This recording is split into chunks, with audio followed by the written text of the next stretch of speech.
नमस्कार। आजका मुख्य समाचार यस प्रकार छन्।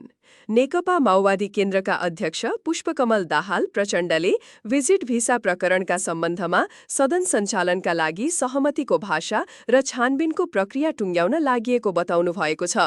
प्रतिपक्षी दलहरू संसदको अवरोध हटाउन उच्च स्तरीय छानबिन समिति गठन गर्न लचक देखिएका छन्।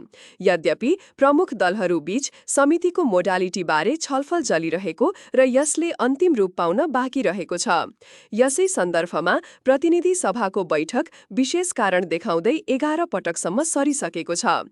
संसद सचिवालयले हरेक पटक विशेष कारण बताए पनि मुख्य कारण भिजिट भिसा प्रकरण र राजनीतिक सहमति जुट्न नसक्नु स्पष्ट छ।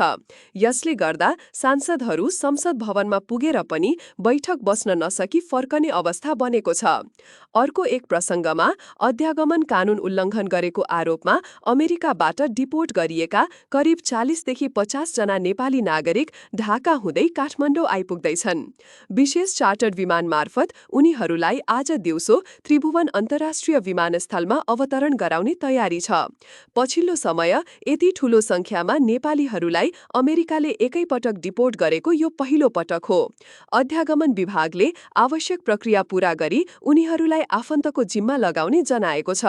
यसैबीच युवराज हृदयेन्द्र शाह र उहाँकी आमा पूर्व युवरागी हिवानी शाहले एक प्रसूति केन्द्रको शिलान्यास गर्नुभएको छ।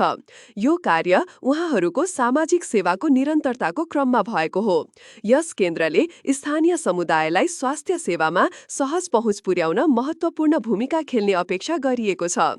शिलान्यास समारोहमा स्थानीय अगुवा र सर्वसाधारणको उपस्थिति थियो।